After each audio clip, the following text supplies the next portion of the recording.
Au cimetière d'Auby, dans le Nord, Christelle vient se recueillir comme elle le fait tous les 15 jours. C'est triste, c'est jamais un moment rigolo, quoi. Elle rend visite à sa mère, décédée il y a plus de 20 ans, et désormais à sa grand-mère, partie il y a quelques mois. Là, j'ai ma grand-mère, ici. Elle m'a élevée de l'âge de mes 15 jours à mes 13 ans. Bah, c'était comme ma mère, hein. C'est pareil, c'est la même chose, hein. C'est elle qui m'a appris à marcher, c'est elle qui m'a appris à aller au pot, c'est elle qui m'a appris à écrire, m'a appris à lire. Donc voilà. Une grand-mère à laquelle elle n'a pu rendre un dernier hommage, car sa famille maternelle ne l'a pas prévenue du décès.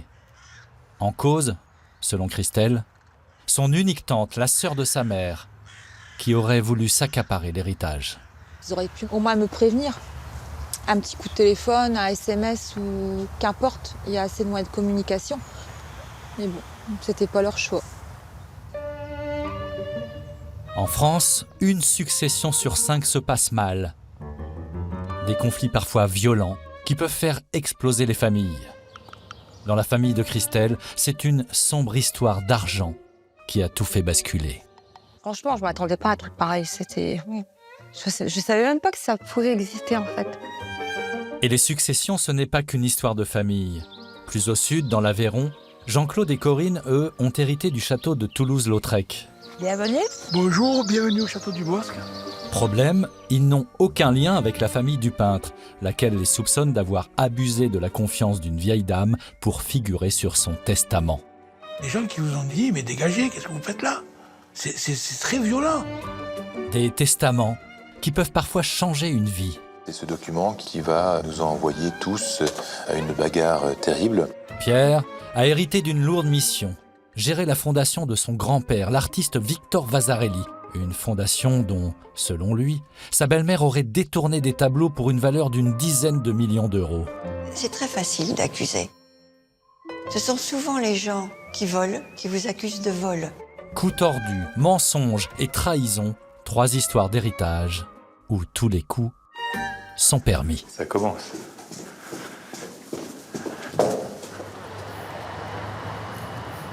Ici sur la côte d'Opale, voici l'objet du conflit qui oppose Christelle à sa famille maternelle. D'après les recherches de l'avocat, donc ça serait ici. Une maison qui appartient à sa tante. Selon Christelle, elle aurait été achetée il y a une dizaine d'années grâce notamment à un versement de 120 000 euros fait par la grand-mère de Christelle. Ma grand-mère, comme elle m'expliquait, qu'elle avait prêté de l'argent pour acheter une maison à et ensuite ma tante m'a confirmé qu'elle avait bien reçu l'argent pour acheter une maison, qu'ils avaient dû rajouter un peu.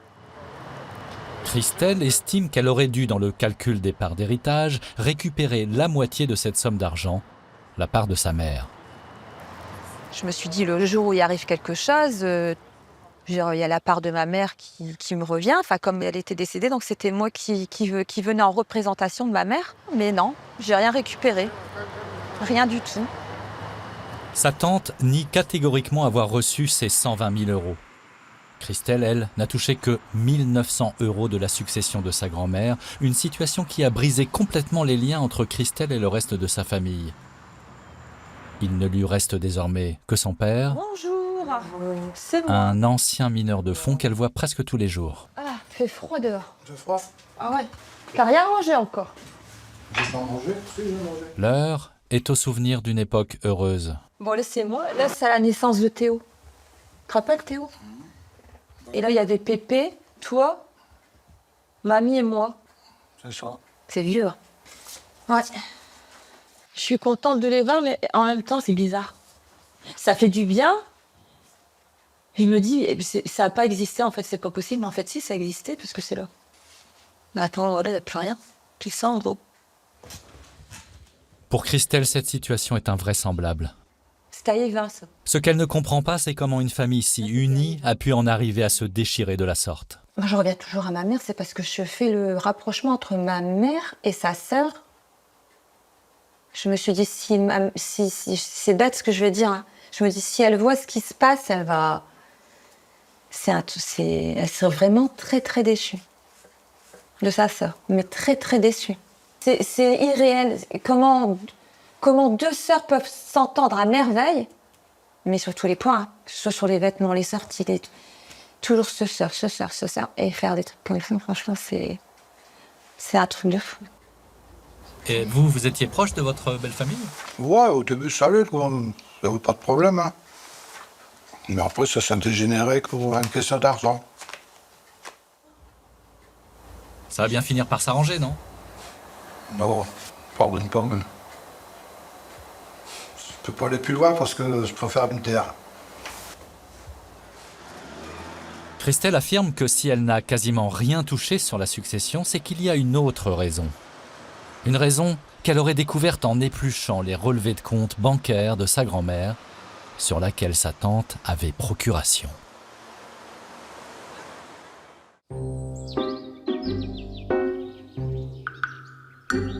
Dans les histoires de succession, il y a les querelles familiales, mais il y a aussi parfois de parfaits inconnus qui deviennent héritiers à la place de la famille. Dans le paisible village de Camjac, dans l'Aveyron, se trouve une demeure d'exception, un château du XIIe siècle. Bienvenue. Bonjour, bienvenue au château du Bosc. Jean-Claude et Corinne Puzzola en ont hérité et en ont désormais les clés, beaucoup de clés.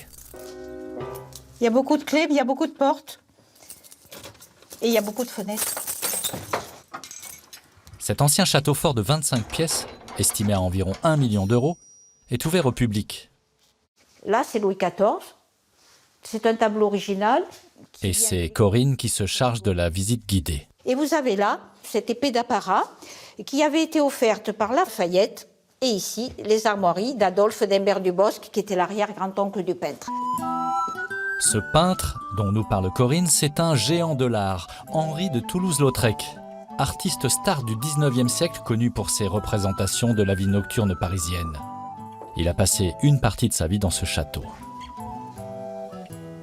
Il aime revenir ici, d'abord parce qu'il retrouve ses grands-mères et puisqu'il y a tous ses souvenirs d'enfance. Je pense que c'est le château du Bosc qui est à l'origine du talent du peintre. Un patrimoine exceptionnel appartenant à la famille du peintre depuis des centaines d'années, jusqu'à l'arrivée de Jean-Claude et Corinne, qui n'ont absolument aucun lien avec Toulouse-Lautrec et qui n'avaient pas particulièrement prévu de devenir châtelains. Nous, on s'est toujours intéressés à l'histoire, aux traditions, au château, mais sans jamais prétendre à en posséder un, parce que c'était pas dans nos moyens, quoi. On était loin de penser que ça viendrait comme ça, voilà. Très très loin. Et ce n'est pas les seuls à avoir été surpris. L'audience aura duré près de 7 heures pour tenter de comprendre comment une vieille dame a-t-elle pu léguer volontairement son château à deux inconnus. Jean-Claude et Corinne Puzzola sont soupçonnés d'avoir manipulé la petite nièce du peintre, Nicole Tapier de Céléran, pour figurer sur son testament, car la vieille dame a écarté toute sa famille de la succession. Et ils ont abusé de la confiance et ils ont abusé de sa crédulité. À Albi, au musée Toulouse-Lautrec, Pierre Duvigneau est l'un des neveux de la défunte. Sur le papier, il semblait infiniment plus légitime que le couple Puzzola pour hériter du château familial.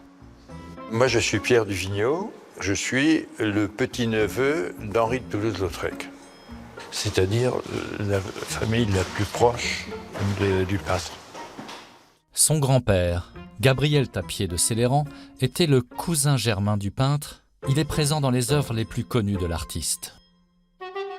Il apparaît sur beaucoup de dessins de caricatures, notamment cette affiche répandue dans le monde, copiée pour tout un tas d'objets. Et cette affiche, détail particulier, vous voyez le personnage avec un haut de forme en haut à gauche et qui représente mon grand-père. Il y a, comme Pierre Duvigneau, une cinquantaine de neveux et nièces de Nicole Tapier de Céléran. Une seule et même famille totalement absente du testament. Tous doutent de son étrange choix de léguer le château du Bosc aux Puzzola. Ces gens-là sont socialement, culturellement, à tout point de vue, l'opposé de Nicole Tapier de Céléran. Il y avait une relation complice quand même. Oui. Les liens du cœur, le coup de foudre, ça, j'y crois pas une seconde.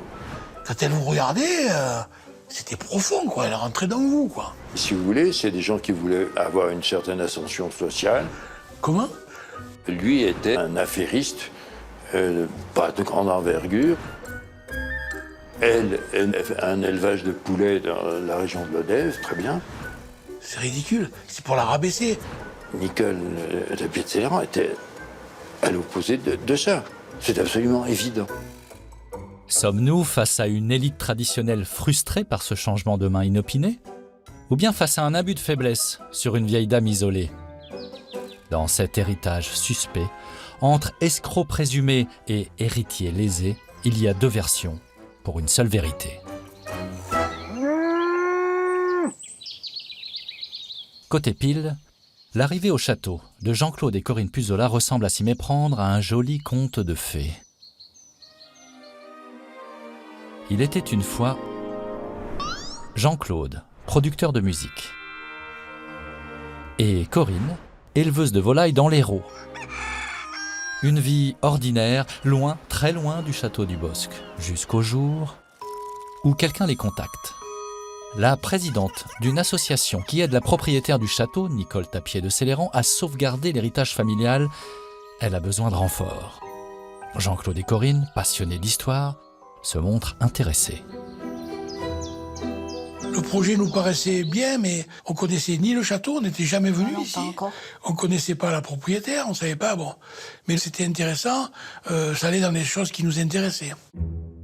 Un premier rendez-vous est pris avec la maîtresse des lieux, la petite nièce d'Henri de Toulouse-Lautrec, cette demoiselle de 90 ans intarissable sur la vie de son aïeul.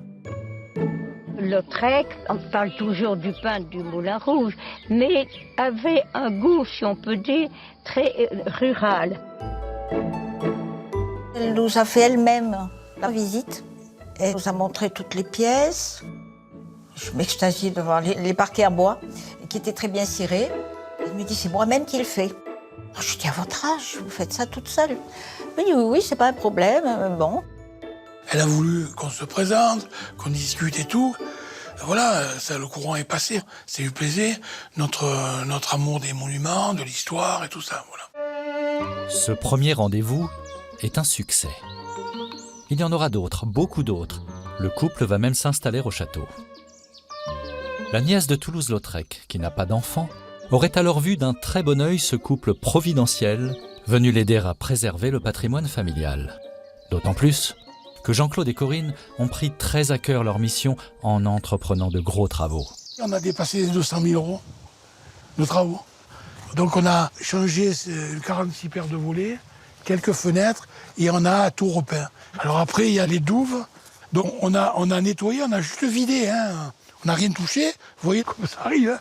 Bon, nous, évidemment, il a fallu qu'on fasse des fosses, des évacuations, et mettre un peu aux normes. Parmi tous ces chantiers, il y a les travaux d'embellissement de l'orangerie, pour en faire une jolie boutique souvenir. Quand on est arrivé, c'était de la terre battue, pareil. C'était même pas de ciment. Et on a fait un salon de thé, on a essayé de mettre une boutique. Mais il faut savoir qu'à l'époque, on a encore des photos, Nicole vendait le peu d'objets qu'elle avait sur des caisses en bois d'emballage. Dans cette version de l'histoire, c'est l'engagement total du couple qui expliquerait le choix de Nicole Tapier de Céléran de les désigner sur son testament. Elle aurait simplement eu un coup de foudre pour les sauveurs du château. C'est la volonté de Nicole qui nous disait quand j'ai des travaux à faire, personne ne m'aide. Et là, c'était parti pour que le château soit fermé, quoi. Et voilà, c'était. Elle a vraiment appelé au secours. Et quand il dit qu'on ne l'aidait pas, qu'on se fichait complètement de sa vie et des choses comme ça, mais c'est faux.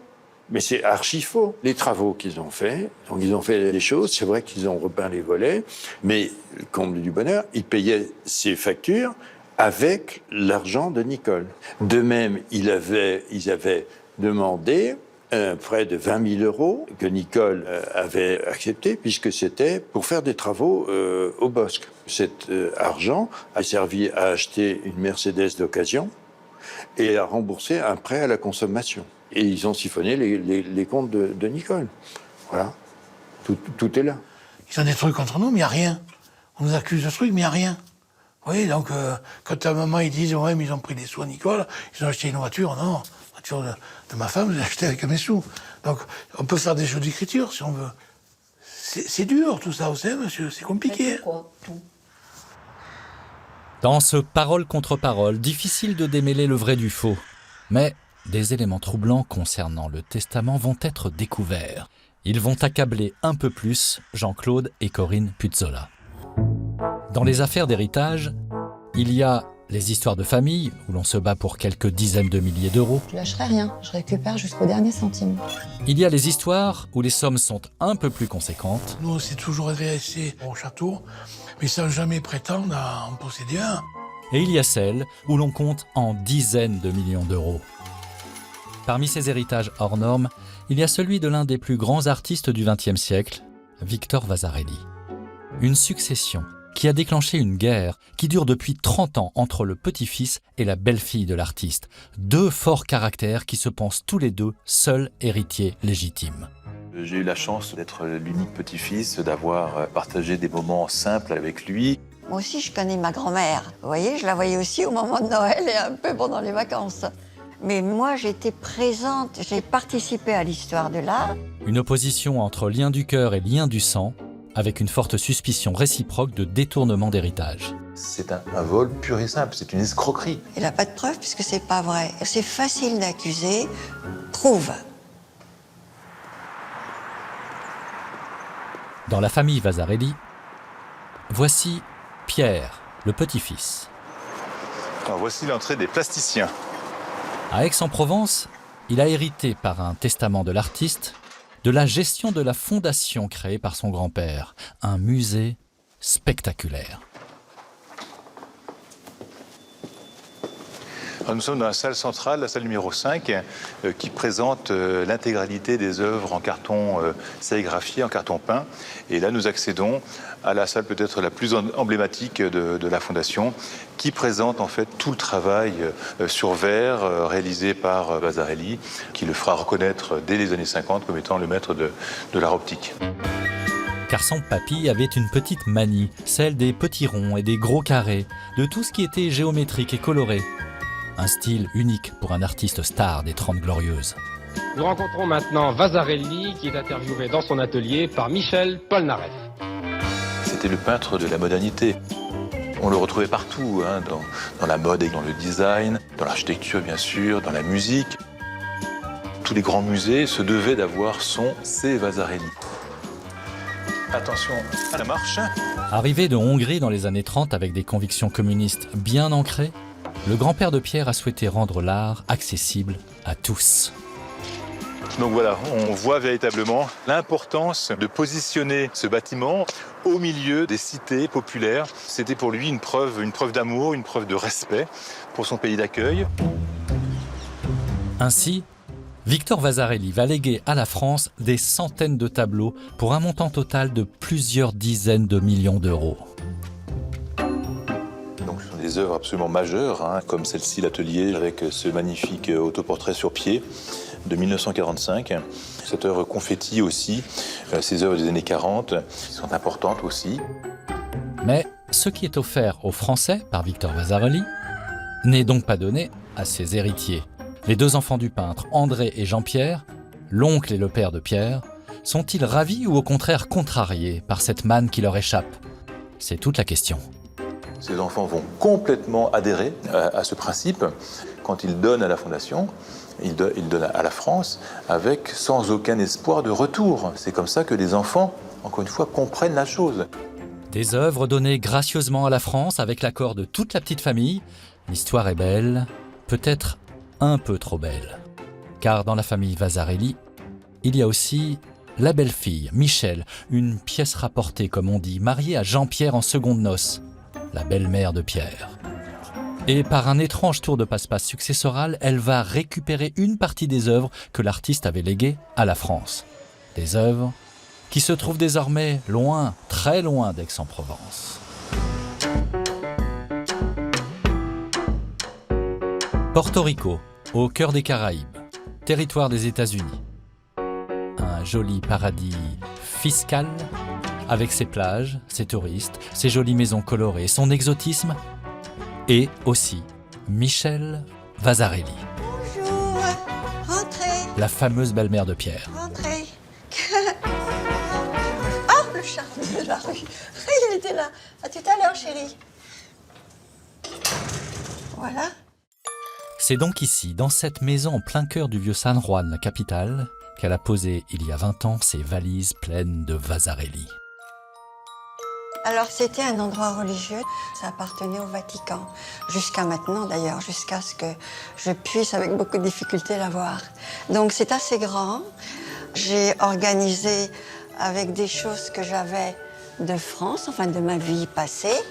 J'ai amené mes affaires et je les ai disposées comme j'ai pu. Donc il y a des choses diverses, du Napoléon III, il y a des meubles que moi j'ai peints, parce que je peins des meubles, je bricole. Donc tout ça c'est un petit mélange. Les mauvaises langues diront que c'est un poil chargé. Vous trouvez? C'est chargé, on ne sait pas où ça soit, mais en même temps, c'est moi, quoi, c'est mon univers, je ne peux pas expliquer. C'est une maison de poupée, une sorte de... c'est difficile, de cocon rassurant. Une décoration qu'on ne pensait pas voir sous les tropiques. J'ai fait un peu ambiance jardin, avec arbre de Noël toute l'année. Des objets improbables. Ça, c'est ma pièce maîtresse. J'espère que vous appréciez à sa juste valeur. Mais aussi des œuvres de son mari, Jean-Pierre, le père de Pierre, lui aussi peintre réputé. Et surtout, des œuvres de son beau-père, Victor Vasarely. Celle-ci, inconnue du grand public, est d'une valeur inestimable. C'est la première œuvre de Victor Vasarely. Il avait 11 ans. Et il m'a dit, je te le donne à une condition, c'est que tu me donnes ta parole, que tu t'en sépareras jamais. Et j'adore ce tableau parce que c'est mon plus beau souvenir avec lui. Et qu'il me l'ait donné, ça m'a énormément touchée. Oui. Des œuvres de Victor Vasarely, il y en a d'autres, beaucoup d'autres, une centaine, sécurisées dans un endroit secret de la maison. Des toiles que son beau-fils Pierre aimerait bien récupérer, car il en est persuadé, sa belle-mère les aurait volées. Si les guerres d'héritage révèlent des conflits anciens et non résolus, elles sont d'autant plus difficiles à accepter lorsqu'elles éclatent au sein de familles où tout semblait aller pour le mieux. Ça va, ça a été ton mémoire? Ouais, ça a été. Tu veux un café? Ouais, s'il te plaît. Dans le nord de la France, Christelle, en guerre contre sa tante pour la succession de sa grand-mère, peut compter sur le soutien de son fils Théo. Moi, c'est mon chauffeur. Chauffeur gratuit. J'essaie de dégager du temps pour les papiers, la déposer où il faut, etc. quoi. Et donc, tu auras le temps pour me conduire... Ensemble, ils sont déterminés à prouver le détournement de l'héritage de la grand-mère. Récupérer les 2-3 trucs qui me restent à... Mais Christelle a toujours du mal à accepter ce conflit avec sa tante. C'est dur d'avoir des soucis avec des personnes que tu as aimées. Ouais. C'est dur. Quand tu aimes des personnes, moi j'aimais ma cousine comme ma petite sœur, j'aimais ma tante comme ma mère, c'était compliqué pour moi, même encore à l'heure d'aujourd'hui. Ça fait combien d'années? Ça fait beaucoup quand même. Malgré qu'ils ont fait ça, moi ma tante, c'est con ce que je vais te dire, mais je l'aime tout le temps en fait. C'est fou, hein. Là j'ai une partie, mais j'en ai... Cela fait 9 mois qu'ils font feu de tout bois pour rassembler des preuves. Tu vois, il y en a des papiers. Hein. À commencer par les relevés de compte bancaire de la grand-mère, sur lesquels la tante avait procuration. Des relevés qu'ils trouvent suspects. Ma grand-mère ne pouvait pas se déplacer. Elle avait pratiquement 100 ans, on est en 2022, elle ne pouvait pas se déplacer. Et aujourd'hui, on voit qu'il y a des restaurants, il y a des wok, il y a des... il y a des kebabs au Super Délice, Flunch, 50 €. Et ça, c'est juste sur 10 jours. Et il y a déjà plus de 150 € de restaurant. En plus des 500 balles de courses sur le mois. Je rajoute Leclerc, 30 balles. Carrefour, 40 balles.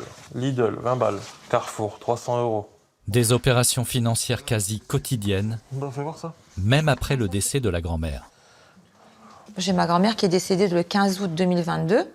Et comme tu peux voir, les cartes bleues C'est pas des grosses sommes, hein. Regarde, 80 €, 50 €, 30 €, 43 €, 13 €. C'est pas la question. Mais la personne, elle est décédée. Pourquoi on va utiliser la carte? Déjà, moi, j'utilise pas la carte bleue de mon père. Jamais de la vie, je prendrai 1 € à mon père. Pas question. Moins 686. Cette carte bancaire en libre service expliquerait-elle la mise à l'écart de Christelle par sa famille maternelle? L'argent aurait-il été plus fort que les liens du sang? Moins 464. Tout ça, c'était pendant son hospitalisation. En fait, ça fait un peu pitié, quoi. Ça fait un peu pitié de se dire que pour de l'argent, y a des gens qui sont prêts à ça. Mais c'est vrai que je trouve ça vachement triste, quoi. Et ça montre que pour de l'argent, l'humain est prêt à tout. Et c'est pour ça qu'il faut faire attention. Il faut toujours, même si c'est notre famille, il faut toujours faire les choses dans les règles. Voilà. Attestation, témoins, etc. Et pas faire confiance, en fait. Mais vraiment pas faire confiance du tout. Parce que... Du tout. Frère, sœur, cousin, cousine, rien. Ça, je l'ai bien appris. J'ai bien compris. Ouais. Mais bon, c'est pas grave. C'est désormais en la justice que Christelle a décidé de faire confiance pour récupérer sa part d'héritage. Elle a déposé plainte contre sa famille pour abus de faiblesse. À Camjac, dans le château familial des Toulouse-Lautrec, le couple Puzzola est soupçonné d'escroquerie. Les héritiers du peintre les accusent d'avoir manipulé leur cousine nonagénaire, qui était alors propriétaire du château, pour figurer sur son testament en lieu et place des héritiers légitimes.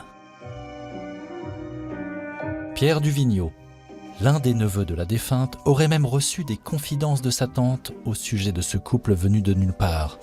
Une discussion qui aurait eu lieu au château, précisément là où Henri de Toulouse-Lautrec avait peint ce tableau. Là, on a le château du Bosc, la terrasse. Pour moi, ça me rappelle la dernière fois où j'ai vu Nicole. Je n'avais pas pu la joindre par téléphone. Et donc, on s'est présenté sans la prévenir. On a vu une personne très troublée, très confuse, très inquiète, pas fière du tout. Elle nous a dit « Je suis une bécasse, je suis une idiote, j'ai fait une grosse bêtise ». Et on a compris qu'elle avait donné le château au Puzzola. Et lui a fait toute une stratégie dans les mois qui ont suivi pour couper Nicole de sa famille. Les gens qui venaient, un de mes cousins m'a dit « Puzzola, c'est bien au travers de l'escalier », a dit « Non, ne passe pas ». La vieille dame, au soir de sa vie, se serait même confiée à une ancienne guide du château, discrètement au sein de la chapelle. Une confession qui déclenchera quelques heures plus tard une alerte au procureur de la République à Rodez. Le procureur de la République a lancé une enquête avec perquisition, mise en garde à vue des Puzzola, qui ont été incarcérés pendant 24 heures, et a recueilli tout un tas de témoignages, puisqu'il a plus de 60 procès-verbaux concernant ce sujet. Une enquête pour usage de faux, abus de faiblesse, abus de confiance et escroquerie est lancée. Elle dévoilera un élément troublant. La descendante de Toulouse-Lautrec aurait fait 4 testaments successifs depuis sa rencontre avec le couple Puzzola, écartant petit à petit des héritiers qui se croyaient légitimes. Des testaments dont la police va retrouver les brouillons sur l'ordinateur personnel de Jean-Claude Puzzola. Le testament qui est dans l'ordinateur de Puzzola, il l'a reconnu, qu'il lui avait dicté. Hein. Il a reconnu qu'il lui avait dicté. Alors, que ça soit clair, elle fait un testament holographe et elle a souhaité qu'on se voie avant. Et donc, moi, elle m'a donné les termes et tout, je lui ai mis en forme. Ce qu'on retrouve d'ailleurs dans mes ordinateurs et tout. Moi, tout était transparent parce que mes ordinateurs étaient saisis, ils ont tout vu, il n'y a rien de caché. Vous la reprochez, non? C'est brouillon? Ah ben on m'a reproché, oui, elle a dit que c'est moi qui lui ai dicté les conditions. Mais là, on a pris tellement de précautions. J'ai fait venir, je vous dis, des huissiers, des commissaires-priseurs, des notaires. Tout a été fait en règle. Presque même, ça paraît suspicieux parce qu'on a trop fait de choses. Mais parce qu'on voulait que cette dame, elle ne soit pas lésée, vous comprenez? Sommes-nous face à un couple bienveillant prenant la place d'une famille absente? Ou bien face à des acteurs escroquant une vieille dame au crépuscule de sa vie? Dans cette drôle de succession, c'est la justice qui va bientôt décider.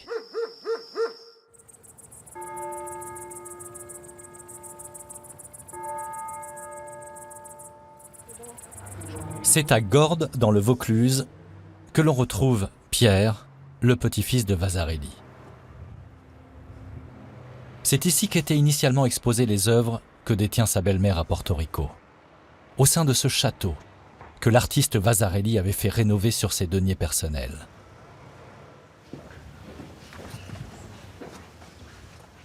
Ah, là, nous sommes devant l'entrée du musée didactique Vasarely de Gordes. Il a fallu pratiquement 2 ans de travail pour permettre à ce château qui était en ruine d'accueillir pendant une vingtaine d'années les œuvres originales de Victor Vasarely qui étaient constitutives de la première donation de la Fondation. Mais en 1996, le musée ferme subitement. Le musée de Gordes fermé suite à une décision judiciaire. Ce sont ses héritiers qui voudraient bien récupérer toutes ces œuvres. Les 2 fils de Victor Vasarely, André et Jean-Pierre, ont changé d'avis, fini le don des œuvres à la France. Ils estiment avoir été déshérités par la générosité de leur père. Ils réclament 900 millions de francs, 70 millions d'euros pour chacun. La fondation ne peut pas payer. Un accord à l'amiable les autorise à récupérer l'intégralité des œuvres du musée. Des camions sont venus et ont permis de vider les salles. Plus de 430 œuvres originales, acrylique sur toile, tapisserie, peinture sur bois. Tout ce qui faisait la substance de ce musée, qui était le château. Pierre soupçonne sa belle-mère d'avoir eu un rôle majeur en manipulant tout le monde. Car dans cette opération, Michel, qui n'était pas héritière, a récupéré de nombreuses œuvres qu'on retrouve aujourd'hui à Porto Rico. Mais pour elle, c'est la relation singulière qu'elle entretenait avec son beau-père qui expliquerait une telle situation. Je crois que mon beau-père et moi, c'était une relation fille-père, quoi. Ça, je suis sûre, il m'a traité comme on traite sa fille. Et moi, je voulais que, comme mon père, il soit fier de moi. En belle-fille dévouée, c'est elle, seule, qui aurait géré financièrement l'artiste, alors malade d'Alzheimer. Raison pour laquelle elle aurait obtenu des tableaux en guise de dédommagement. J'ai beaucoup financé, parce que j'avais des économies, j'avais les bijoux de ma famille, j'ai vendu tous mes bijoux. Hein. Mon mari m'a dit, écoute Michel, j'ai beaucoup réfléchi, ce que tu as fait pour mon père, j'apprécie, je sais que tu l'as fait avec ton cœur, je sais que tu demandes rien, je me serais jamais permise d'ailleurs, mais moi je considère que c'est pas à toi de payer pour mon père, c'est à nous, c'est nous les fils. Donc ils m'ont donné des tableaux. Mais si mon mari et mon beau-frère n'étaient pas d'accord, j'aurais eu 0. Cette version de l'histoire, Pierre n'y croit pas. Il enchaîne les attaques judiciaires contre sa belle-mère, comme en témoignent les nombreux classeurs de procédures. Il y en a d'autres, hein. Mais bon, on va dire que c'est le gros. C'est le gros donc, des procédures hein, que l'on retrouve ici. Procédure de la même personne. Voilà, tout ça, c'est les dossiers de procédure de M. Pierre Vasarely. Tout ça classé par date, enfin, etc. Je peux vous dire que ça m'occupe. Hein. Procès verbal, on l'appelle. Son surnom, c'est procès verbal, oui, c'est PV. Enfin, ce sont ses initiales. Pour Michel, les nombreuses attaques en justice effectuées par son beau-fils ne seraient pas liées au tableau de Gordes. Pour elle, le problème est ailleurs. C'est pas une question de tableau. C'est une question de rage interne qu'il n'arrive pas à gérer. Une rage, une haine. Moi, je sais pas, il y a peut-être un complexe de type mélangé avec le côté belle-mère. De toute façon, je suis une belle-mère. Et en France, on est encore à la belle-mère de Blanche-Neige, alors qu'en Amérique, les belles-mères, on s'en fout. Et en plus, je suis une belle-mère qui est partie. Je pense que c'est vraiment d'ordre... il faut voir des psychiatres. Attends, on va te donner, regarde, attends. Tiens. Quand ma belle-mère évoque une haine entre nous, non, là la chose est claire et nette. C'est un vol pur et simple, c'est une escroquerie. Elle joue cette carte, elle joue simplement son jeu. Je n'ai qu'indifférence à son endroit. Escroquerie ou bien syndrome de la marâtre? Dans cette guerre entre belle-mère et beau-fils, tous les coups sont permis. Michel va contre-attaquer, car elle soupçonne Pierre d'avoir manipulé l'artiste pour être sur le testament. Mon beau-père a fait son testament en 91 et il me dit, de toute façon, il m'a dit, c'est un testament pépère. Il me dit, j'ai divisé mes biens à part égale entre mes 2 fils. Un testament déposé chez un notaire dans lequel il cite également sa belle-fille adorée.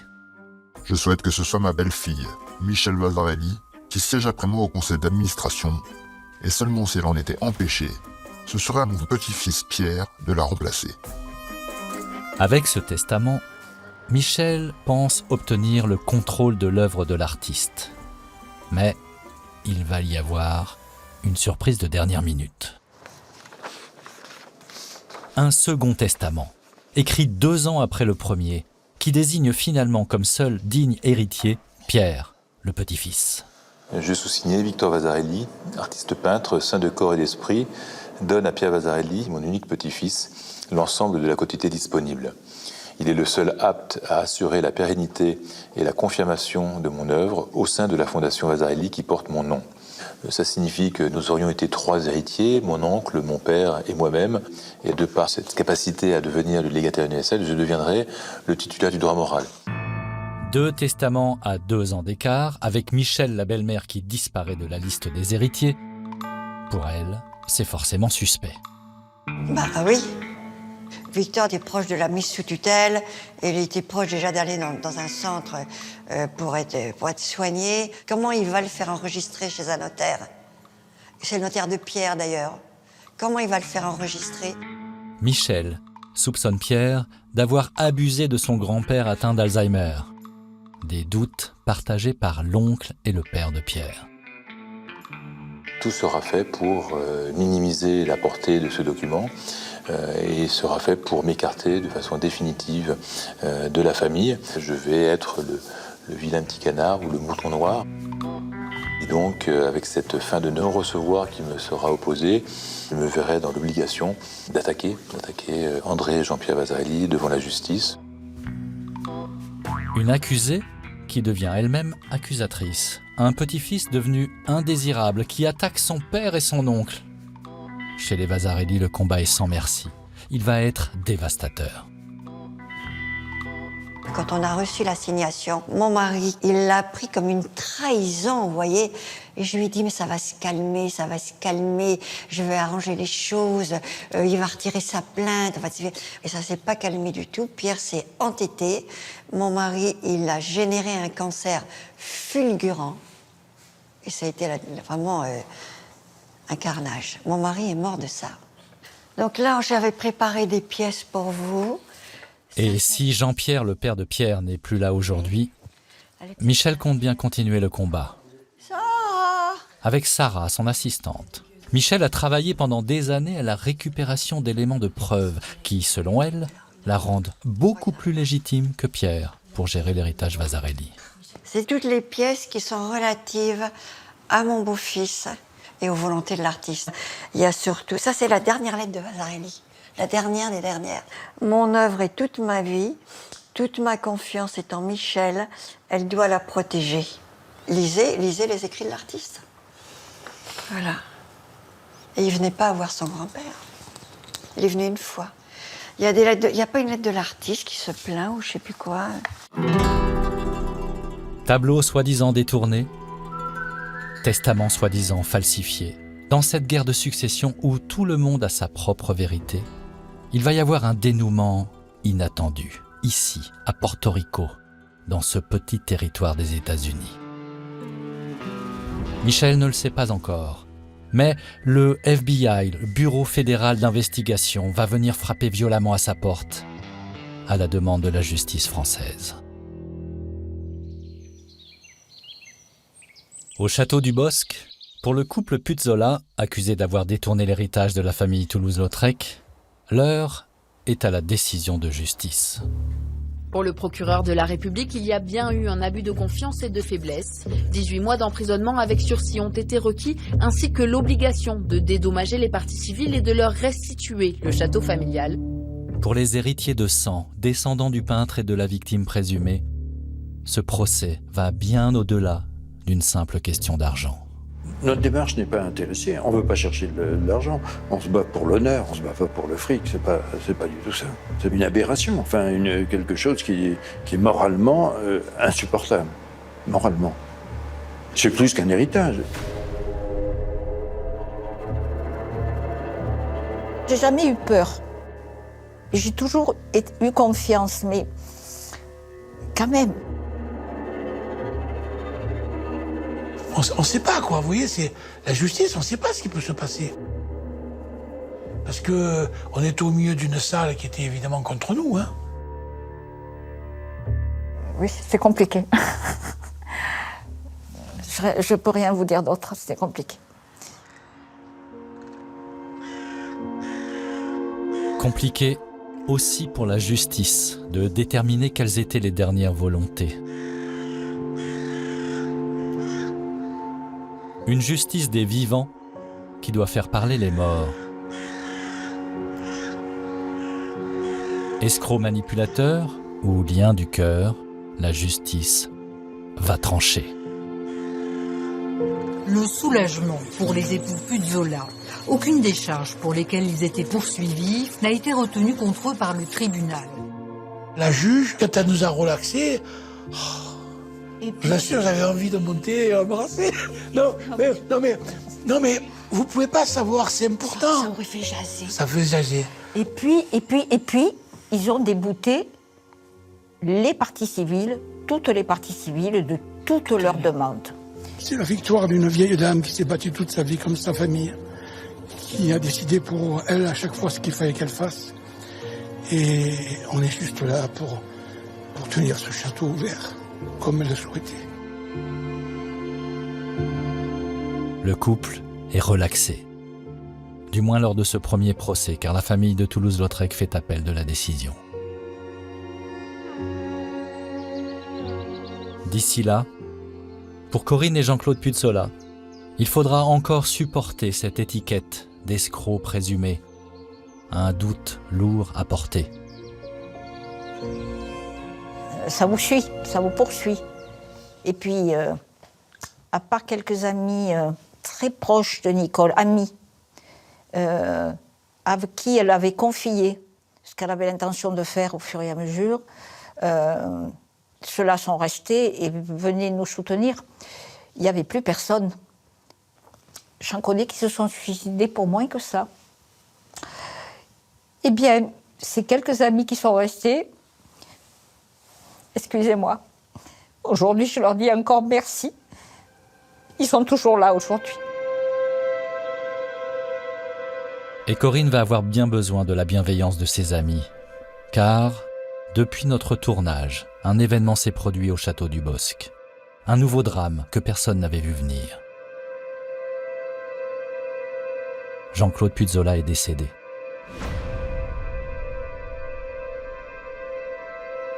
C'est donc seule que Corinne affrontera la famille Lautrec lors du procès en appel.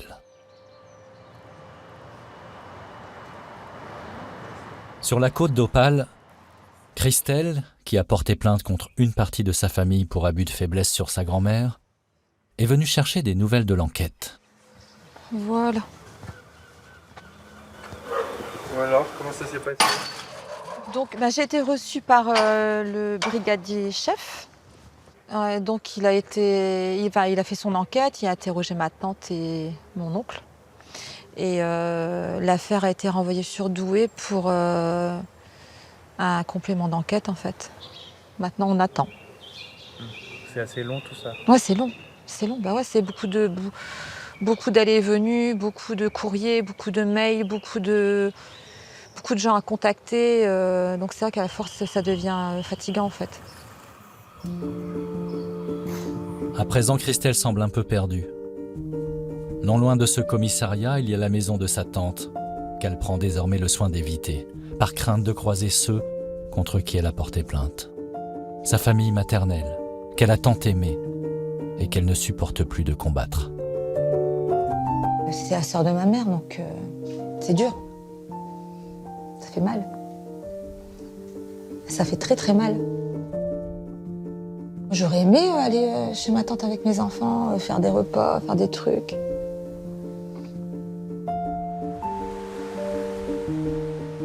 trouve ça dommage, triste et injuste. La vie, c'est pas vivre comme ça en fait. C'est pas vivre dans le conflit. Moi, je pardonnerais juste pour pouvoir récupérer peut-être quelques moments. Je suis quelqu'un qui pardonne vite. Moi, je suis pas assez méchante en fait.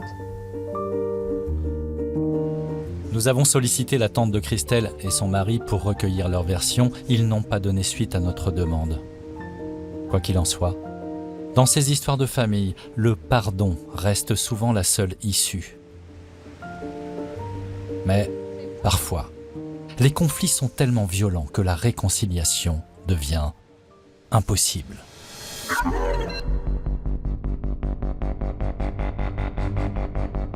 Porto Rico, territoire des États-Unis, 11 avril 2023, il est 6 h du matin. La calle San Sebastián dans le vieux San Juan est bouclée. À la demande des autorités françaises et par mesure conservatoire, le FBI s'apprête à intervenir chez Michel Vasarely pour récupérer les tableaux de son beau-père qu'elle aurait détournés. Alors c'était l'arrestation de Pablo Escobar et sa bande pour un film hollywoodien.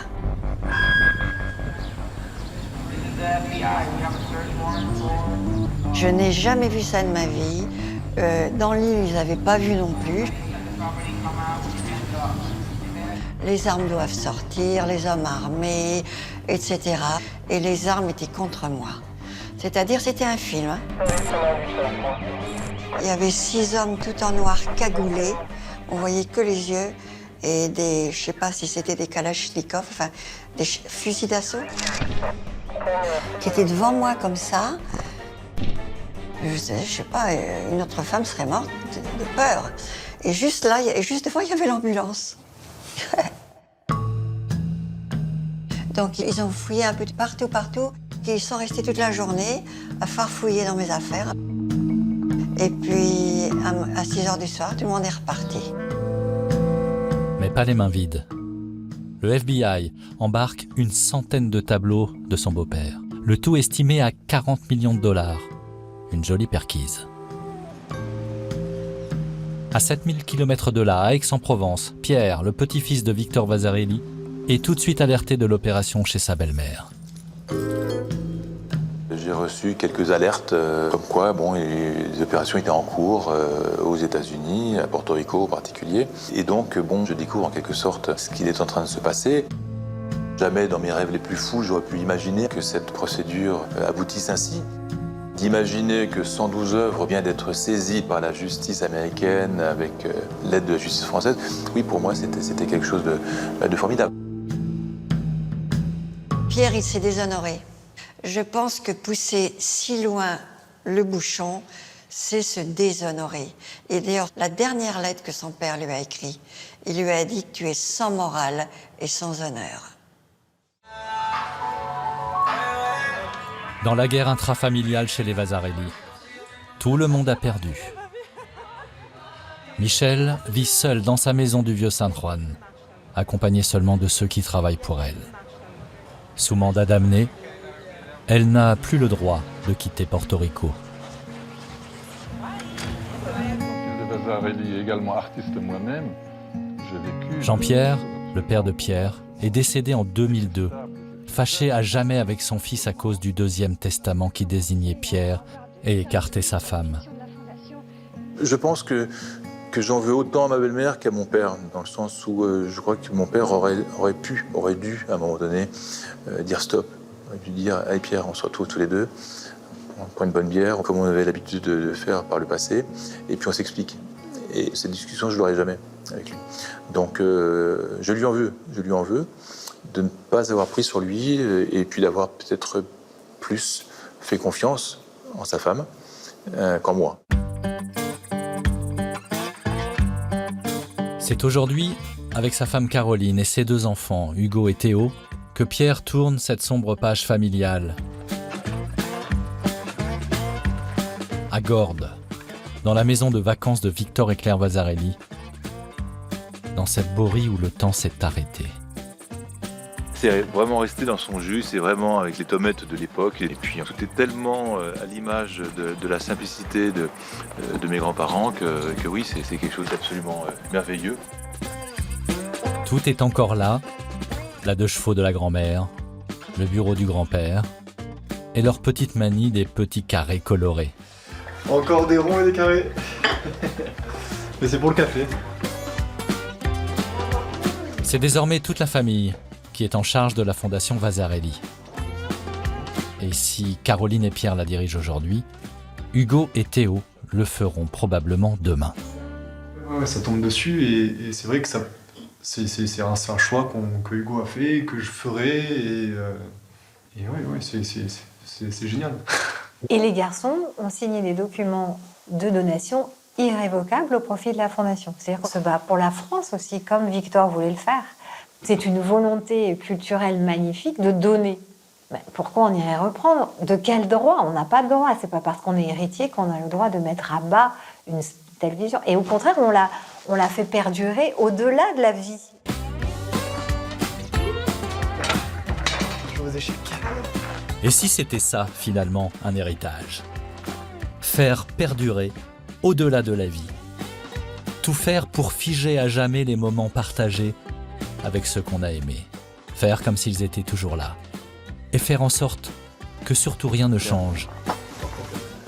Il est sorti. Hériter Là, je te prends le cavalier. pour mieux transmettre. On peut recommencer.